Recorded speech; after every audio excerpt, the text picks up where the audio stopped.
Bendiciones del Eterno para todos. En este video hoy quiero analizar y responder a la pregunta de ¿qué significa bíblicamente el ministerio quíntuple? Tal como lo menciona el apóstol Pablo en Efesios 4:11, que es un apóstol, que es un profeta, que es un evangelista, que es un pastor o maestro. ¿Cómo manifiestan su función? ¿Quiénes son? ¿Cómo los identificamos?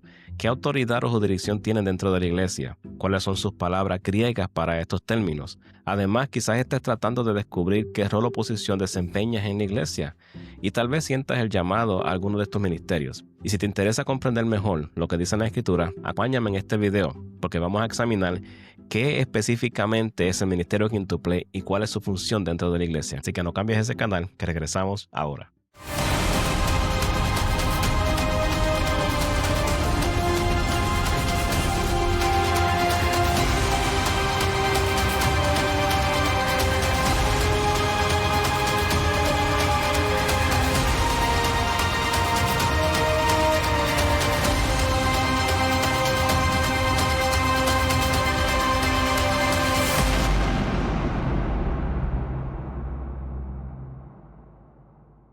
Ok, ya ahora quiero profundizar en el rol del apóstol y explicar qué es un apóstol. La palabra griega para apóstol es la palabra apóstolos, que significa delegado o embajador, uno que es enviado en pos de otro para cumplir la misión de quien lo envió. En otras palabras, es un mensajero enviado con órdenes, lo que significa actuar como un embajador. Tras mi estudio sobre la palabra griega apóstol, me he dado de cuenta que el apóstol, al igual que los otros ministerios nombrados por Dios, posee el poder, la autoridad, el rango y la jurisdicción espiritual para llevar a cabo la misión, el plan y el propósito de Dios para lo que fue enviado. Entonces, uno podría preguntarse, ¿cuál es la diferencia entre un apóstol o un discípulo? Porque en el Nuevo Testamento se les llama discípulos y también se les llama apóstoles. Yo lo aclararía de la siguiente manera. Mientras sean discípulos, son estudiantes, están en clase, tienen un maestro, reciben guía continua, reciben reprimiendas también, les enseñan qué hacer, cómo hacerlo y cuándo hacerlo. Pero cuando llega el momento de convertirse en apóstoles, después de haber sido discípulos, es como si la clase hubiera terminado. Y usando la misma metáfora, esto no significa graduación de clase. Ahora es cuando viene el examen. El ser apóstol ahora es poner en práctica lo que has aprendido. La graduación es cuando lleguemos al cielo. Amén. Aquí en la tierra es una serie de exámenes donde perfeccionarás poco a poco lo que aprendiste del maestro. Pero por ahora el maestro se ha ido momentáneamente. Ahora es el tiempo de que tomen todo lo que el maestro les ha enseñado, les ha guiado y les ha mostrado. Y ahora este es el momento de que muestren que estaban prestando atención. Alaba. Pero llegó un momento en que Jesús dejó físicamente la tierra y les encomendó una misión, algo que hacer. En este momento, diría que técnicamente se les clasificaría como apóstoles o enviados, porque fue lo que Jesús hizo, los envió. Para mí fue en ese momento que hicieron la transición de estudiantes a maestros, de seguidores a líderes, de ser alimentados a ser los que les alimentan. Literalmente pasaron de venir a mí y sígueme y os haré pescadores de hombres a ir por todo el mundo y hacer discípulos. Como plantadores de iglesias tendrán que organizarse, nombrar líderes, pastores, diáconos, ponerlos al frente de la obra, al frente de la congregación, darles la autoridad y el poder necesario para ejercer la posición o la obra que se les ha entregado. Tendrán que intervenir como mediadores cuando surja un problema en la congregación y su pastor. Si observamos el apóstol Pedro y a los demás apóstoles y cómo organizaron la iglesia del Nuevo Testamento, vemos que establecieron criterios, definieron cómo se administrarían los fondos de la iglesia, indicaron quién podía participar en la colecta, quién podía recibir fondos de la iglesia y quién no. Establecieron criterios para ello, incluso establecieron requisitos de rendición de cuentas y definieron quiénes formarían parte de la asamblea, quiénes no y a quiénes se expulsaría. Y cuando la gente acudía a ellos con problemas y dificultades, incluso dijeron, nos vamos a desviar el tiempo de la oración y del ayuno para ocuparnos de estos asuntos. Quiero que escojan a 7 hombres. Y los nombraron diáconos, o laicos también se conocen, servidores, que ayudan a los pastores o al líder de esa iglesia o al apóstol a dirigir con esa congregación.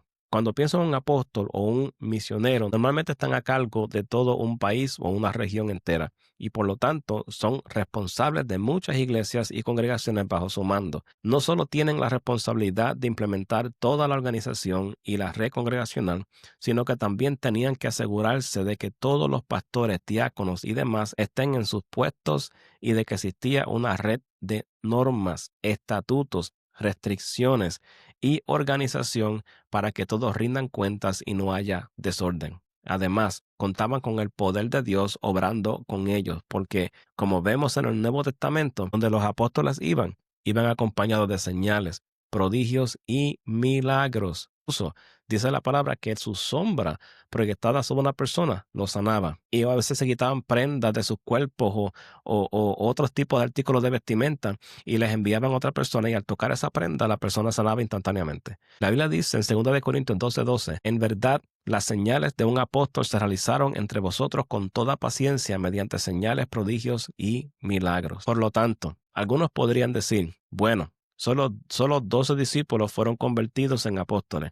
Pero eso no es cierto, porque el apóstol Pablo fue considerado apóstol, al igual que Bernabé. En Hechos 14:14 dice, cuando los apóstoles Bernabé y Pablo oyeron esto, rasgaron sus vestidos y corrieron entre la gente gritando. Esa palabra es la palabra griega apóstolos. En Romanos 1:1 dice, Pablo, siervo de Jesucristo, llamado a ser apóstol, apartado bajo el evangelio de Cristo. Romanos 11:13, porque os hablo a vosotros los gentiles, siendo apóstol de los gentiles, honro mi ministerio. Pablo y Bernabé no tuvieron el lujo de caminar 3 años y medio con Jesús.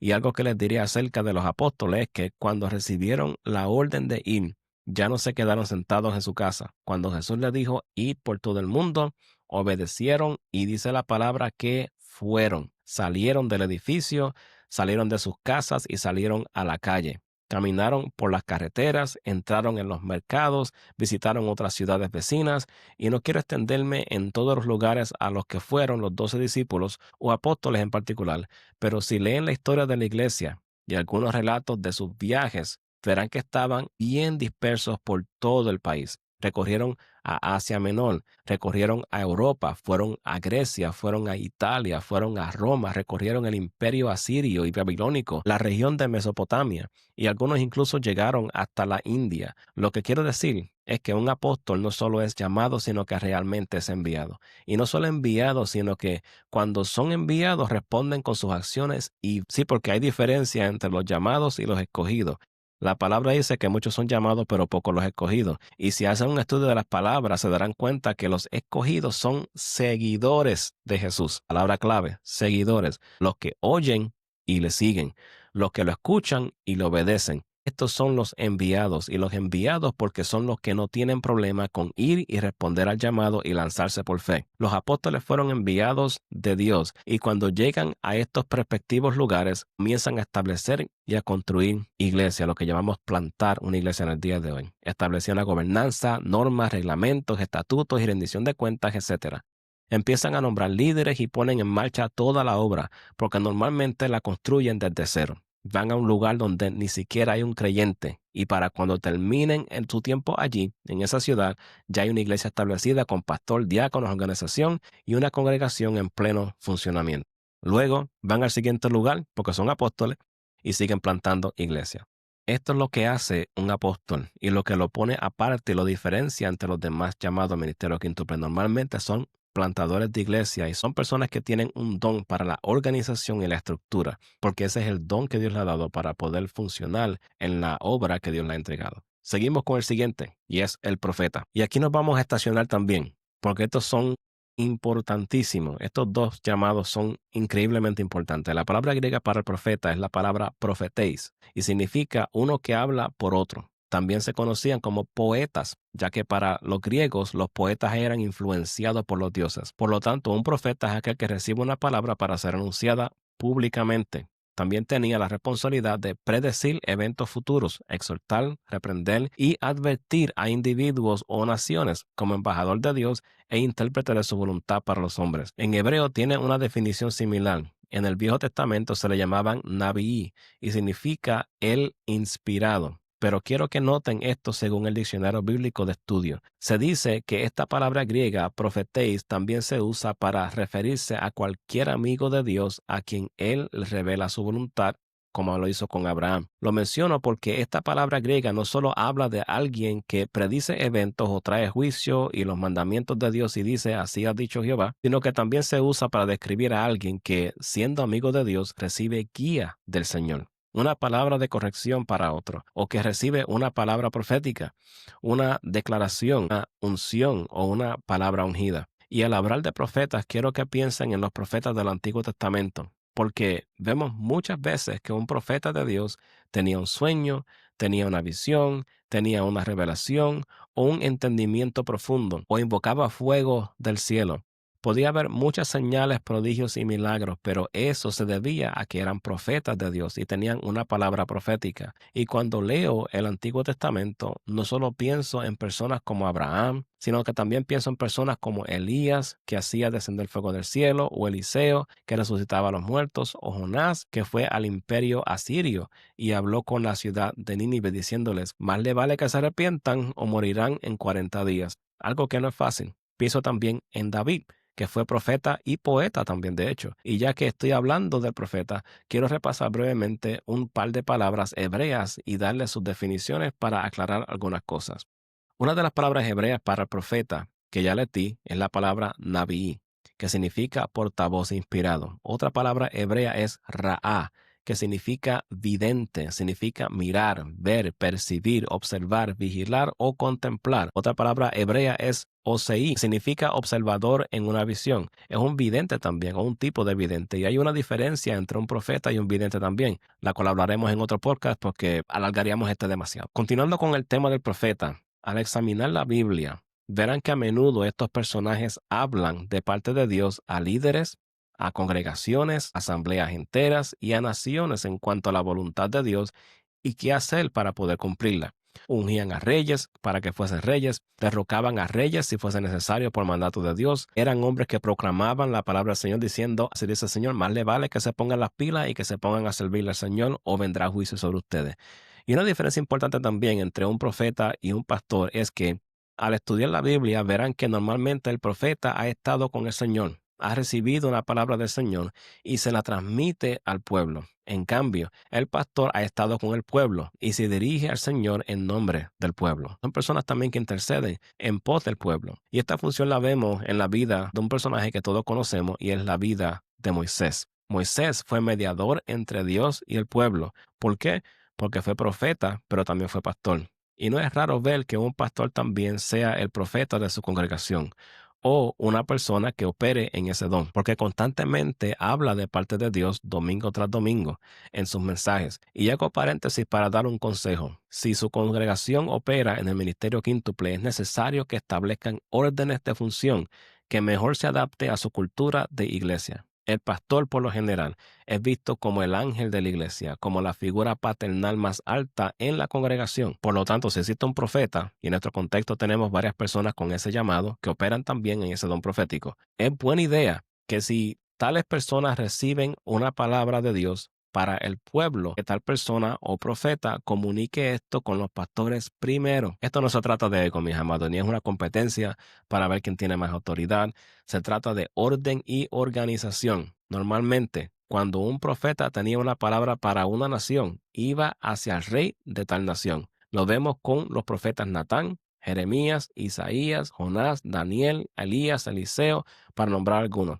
Con esto añado que hubieron ocasiones donde se dirigían al pueblo también, pero la profecía era diferente, era más corporativa y más generalizada. Eso era en aquel contexto. Si hablamos en el contexto de hoy, donde existen congregaciones enteras que son cuidadas por un pastor, una pastora o una pareja de pastores, lo más ideal y ético es ir directamente a los pastores y decirles lo que Dios está hablando, para que juntos puedan guiar al pueblo hacia la voluntad de Dios y comunicar esa verdad. Cierro paréntesis ahí. Así funcionaban los profetas en la Biblia. Recibían una palabra de Dios iban y la daban y luego regresaban con el pueblo. O sea que otra verdad profunda que podemos revelarnos ahí es que los profetas también eran parte del pueblo. No se apartaban de la congregación, no se apartaban y eran como que diferentes, no. Ellos eran parte del pueblo y Dios levantaba a ese profeta y hablaba al rey o hablaba a la nación y luego regresaba para atrás y era parte del pueblo. No eran personas exclusivas. Eran personas también que necesitaban apacentamiento. Entiendo que a veces esto puede ser un poquito confuso porque Moisés, como profeta de Dios y pastor del pueblo, pasaba mucho tiempo con el Señor,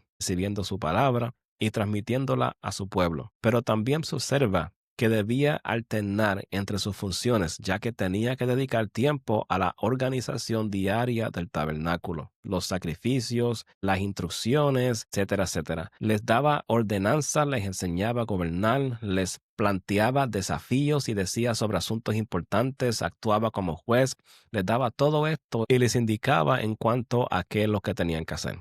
Cuando surgía una pregunta, un problema o un desafío, acudía al Señor y le preguntaba qué quiere decir al respecto. Y así se entablaba un diálogo fluido. Y para aquellos que se preguntan si lo profético existe aún hoy día, cuando miramos en la Biblia en Hechos 15:22, donde se menciona que Judas y Silas también eran profetas, quiero que vean que pueden revisar todo el Nuevo Testamento y se darán cuenta que el ministerio profético estaba presente y en función en muchos pasajes bíblicos. De hecho, la Biblia dice que Felipe tuvo 4 hijas que profetizaban, eran profetisas. También hay profetas que no son muy conocidos como estas hembras que acabamos de mencionar, y otro llamado Ágabo, en Hechos capítulo 11 y capítulo 21, que fue quien le dio aviso a Pablo sobre una persecución que estaba a punto de enfrentarse. Ahora, quiero mencionar el orden dentro del don profético, porque existen personas hoy día donde ven a los profetas como intocables, personas a quienes no se le cuestiona lo que se dice porque dicen,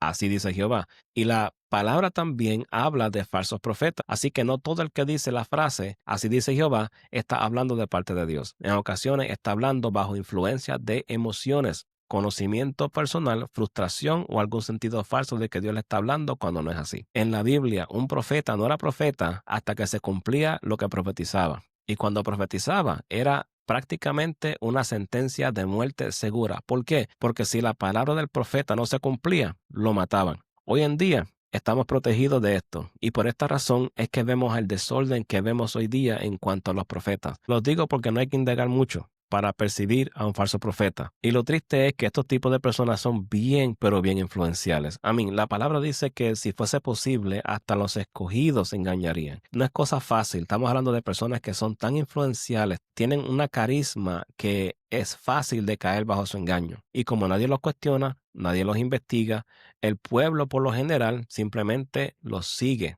acepta todo lo que dice y los ponen como profeta. Y peor aún, los prefieren más que a su guía pastoral. Por eso es que la Biblia los usa como el peor enemigo de los pastores, a los que la Biblia los menciona como lobos vestidos de oveja, o también los conocen como los lobos rapaces, y los compara con falsos profetas. Lea mi libro.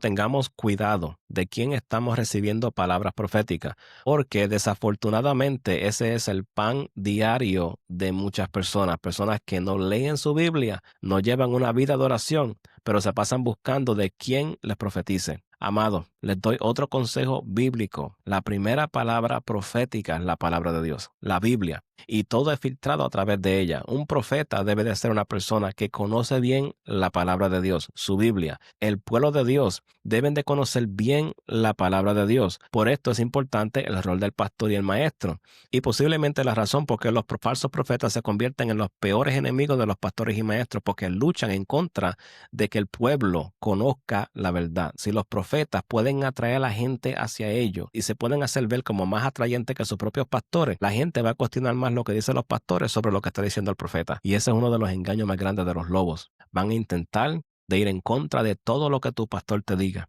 Este tipo de personas, lo que el pastor diga, te lo dañan en tus propios oídos. Son personas que posiblemente después del mensaje te pregunten, oye, ¿qué tú pensaste de ese mensaje? Y sutilmente te van poniendo algo que va en contra o diferente a lo que el pastor le está predicando. Mis amados, En ocasiones vamos a tener diferencias de opiniones, eso es absolutamente normal. Pero no porque yo tenga una diferencia de opinión de mi pastor significa que yo voy a ir detrás de sus espaldas y voy a empezar a hablar con 2 o 3 congregantes, decirle mi versión de lo que el pastor acaba de predicar. Primero que nada, no estuvo fuera de orden. Segundo, no predicó nada malo. Tercero, es una persona de oración que vive una vida ejemplar delante del pueblo. No hay por qué ir en contra de lo que él está diciendo delante de otros para ganar influencia con el pueblo. No hace falta eso. Eso es un lobo rapaz, eso es un espíritu de lobo. Así que si están operando bajo ese espíritu, deben de arrepentirse y buscar de Dios, porque no están bien, está fuera de orden. Y lo digo con todo el respeto. Yo no sé a quién este mensaje le está llegando y quién persona necesita escucharlo, pero por repito, si necesitan más información, pueden buscar mi libro Lobos de Rebaño, en inglés se llama Beware of Wolves, está disponible en Amazon. No estoy haciendo esto para promoción, mis amados, por si acaso, pero es un recurso de la cual a mucha gente le ha ayudado, a iglesias enteras le ha ayudado. Solo tengo ahí para que sigan buscando y aprendiendo cómo identificar los lobos que están vestidos de ovejas. Amén. Seguimos. Por eso que es importante, sigue diciendo, el rol del pastor y maestro. Si el pueblo de Dios no conoce la palabra de Dios, serán engañados fácilmente. Y como no tienen una conexión con Dios, lo que hacen es buscan dónde está el próximo profeta que me hable de parte de Dios. Y van de evento en evento buscando estos tipos de profetas. Amado, si ese es usted, tenga cuidado. Se lo digo en el amor de Cristo. Lea la Biblia. Allí Dios te va a hablar y te va a revelar su voluntad. Y cualquier profeta que venga de parte de Dios a hablar a tu vida será confirmando lo que Dios te está hablando por medio de su palabra. Y si dice algo contrario, entonces es un farsante. No aceptes tan fácil la palabra que un profeta te diga simplemente porque te hace cosquilla a tus emociones. Vuelvo y repito, lo digo por pura convicción, no hablo por hablar. Lo digo porque es fácil tú creerle a alguien que diga exactamente lo que quieres escuchar. Lo dice que las personas en los últimos tiempos tendrán comezón de oír. En la Biblia esto se refiere a la tendencia de algunas personas a buscar maestros que les digan lo que quieren escuchar, en lugar de seguir lo que es la sana doctrina o la enseñanza bíblica establecida. Esto lo pueden encontrar en 2 de Timoteo capítulo 4, no sé qué verso, pero lo pueden buscar por allí. Yo soy tan consciente de esto que a veces cuando Dios me usa en ese ámbito profético y dado palabras proféticas, siempre digo algo a las personas que le estoy dando palabras de parte del Señor y siempre digo que si es la primera vez que están escuchando esa palabra, Dios les dará la confirmación, que la esperen porque Dios se la dará. Y con esto le estoy diciendo que no cojan la palabra e inmediatamente actúen en pos de ella si no tienen esa confirmación, porque si es la primera vez que la escuchan, Dios les va a confirmar esa palabra. Si no la reciben, entonces pues mira, tal vez yo me equivoqué. No hay por qué tener vergüenza de eso. Esas cosas sí pasan. Y si ya Dios le dijo esa palabra, y yo entonces le digo, entonces pues esta es la confirmación. Y ha ocurrido de ambas maneras, mis amados, y tenemos que ser sinceros y transparentes. No hay por qué escondernos, simplemente es lo que es. Hay ocasiones donde me he equivocado. Y no hay nada malo con eso, como les digo. No hay nada malo decirlo. Solo porque te hayas equivocado en varias profecías no te hace falso profeta. Significa que tienes que hacer un mejor trabajo en mantenerte conectado con Dios y escuchar de Él. En oración, en la lectura bíblica y en aprender cuándo son tus emociones o cuándo es el Espíritu de Dios, en aprender cuándo es el momento correcto de hablar o cuándo tienes que callar. Tú no naces de la noche a la mañana sabiendo usar ese don, a menos que hayas tenido un encuentro con Dios personal donde escuches la voz de Dios audible que te llame directamente al ministerio y al oficio profético. Esa es la gran diferencia entre el don profético y el oficio del profeta. Por lo general, el que es llamado al oficio o a la oficina del profeta, como también le llaman, tiene la capacidad de escuchar la voz audible de Dios. Los que tienen el don profético a veces la escuchan, a veces no. La mayor parte del tiempo es una voz interna o un sentir o un empuje espiritual. A veces una visión en pleno momento, son fotos que te vienen a la mente. En otras ocasiones es por pura observación porque tienes un don de discernimiento donde Dios te percibe ver más allá de lo que la persona demuestra. Solo con mirar a alguien, Dios te hace ver cosas que esa persona está pasando para que puedas ministrarle directamente a esa área, aunque a plena vista de los demás no sea obvio. Pero eso es lo que hace a este don tan poderoso. Y si eres una persona que opera en ese don, no te fijes solamente en las pistas obvias y profetizar de parte de Dios. Más bien decir, como que estoy notando esto o lo otro. Un ejemplo, no puedes mirar a una persona que tiene una cara de dolor como en un hospital, por ejemplo, y decir, Dios me está mostrando, me está diciendo que estás pasando por un sufrimiento, por un dolor. Eso no fue revelación de Dios, pues está manifestado y plasmado en la cara de la persona. Y peor aún, usaste el nombre de Dios en vano, la cual también se puede considerar blasfemia. Mejor di, veo que estás en dolor, pero Dios dice en su palabra que por sus llagas fuimos nosotros curados. ¿Y saben qué? están profetizando también. La profecía no es nada místico como lo tienen hoy día. Es la responsabilidad de comunicar de parte de Dios su voluntad para su oyente. ¿Y dónde está la voluntad de Dios? ¿Dónde está su palabra primaria? En la Biblia. Por eso es que tenemos que estar conectados a la palabra de Dios constantemente, porque de allí viene tu poder, tu unción, tu recurso para tu poder profetizar de ahí en adelante. Y no puedo decirlo lo suficiente. Es importante conocer esa palabra, esa Biblia, porque la Biblia es la máxima autoridad sobre el plan y la voluntad de Dios para con la humanidad. No es una sesión espiritista, que también se conoce como profeta del bajo mundo, la cual también pueden ver por asistencia demoníaca cosas ocultas en tu vida y te dicen cosas que nadie más sabe. Pero si nos fijamos, muchos profetas de hoy día es exactamente lo que hacen. Es casi un show, es un espectáculo. No hay instrucción, no hay reprensión, no hay una dirección. Todo el mundo recibe bendición, todo el mundo recibe una casa, ministerio, todo el mundo recibe un carro y dinero. Y yo digo, ¿dónde está? Somos personas que estamos en un mundo caído. Somos personas que fallamos constantemente. Somos personas que no tenemos la vida tan figurada y todo es Dios supuestamente revelando algo oculto que supuestamente nadie más sabe y proclamando bendiciones y buena suerte.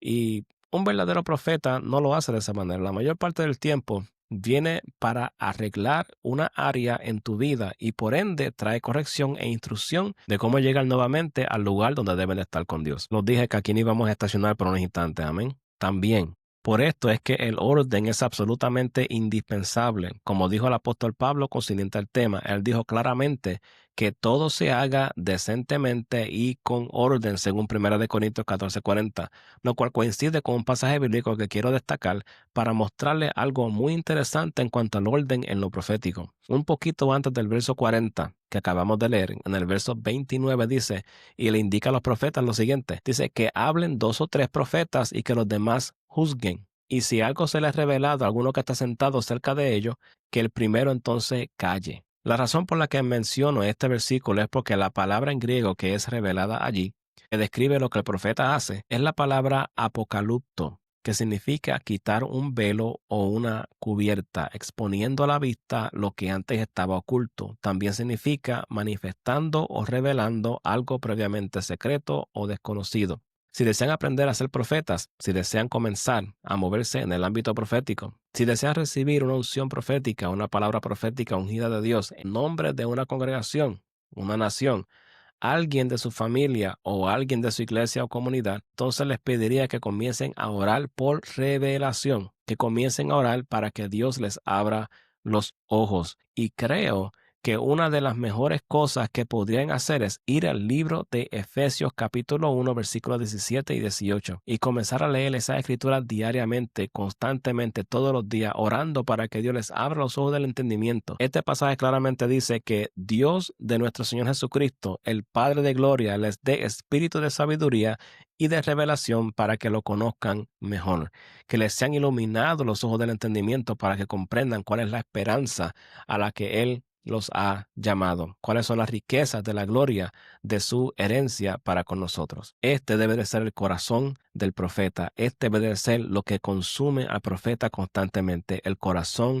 la voluntad y la palabra de Dios, porque de allí es que sale su ministerio, de allí fluye su ministerio. Y una persona que no sea discípulo, una persona que no se deja regir bajo la palabra de una persona que no pasa tiempo en oración, en la presencia del Señor, leyendo y estudiando su palabra, no puede ejercer un ministerio eficaz. Más bien lo que va a hacer es daño. Así que si tú estás aquí escuchándome este día, este podcast llegó a tu vida y tienes un llamado al ministerio quíntuple, la primero que te diría es: métete con Dios, busca una cobertura. Eso es saludable. Yo no acepto a nadie en nuestra iglesia a menos que venga con una cobertura, que esté mostrando frutos donde se está manifestando de que son personas fidedignas, son personas fieles, son personas que han estado ahí, que han dejado su huella en ese ministerio, no son personas que están brincando de iglesia en iglesia en iglesia en iglesia, son personas que son estables. Esas son las mejores personas a veces que hemos tenido en nuestro ministerio cuando vienen a compartir una palabra, porque son personas que Dios le da esa unción. Pero si tú no te sometes o estás de iglesia en iglesia y nunca se ha visto en ti que no llevas ni tan siquiera 5 años en una iglesia, ni 10 años en una iglesia, eso es raro verse hoy día. Hoy en día lo que la gente se pasan es moviéndose de aquí para allá y buscando dónde está la palabra que más le guste, dónde está la iglesia que más le guste y dónde está quienes le pasen la mano por la cabeza a sus malas crianzas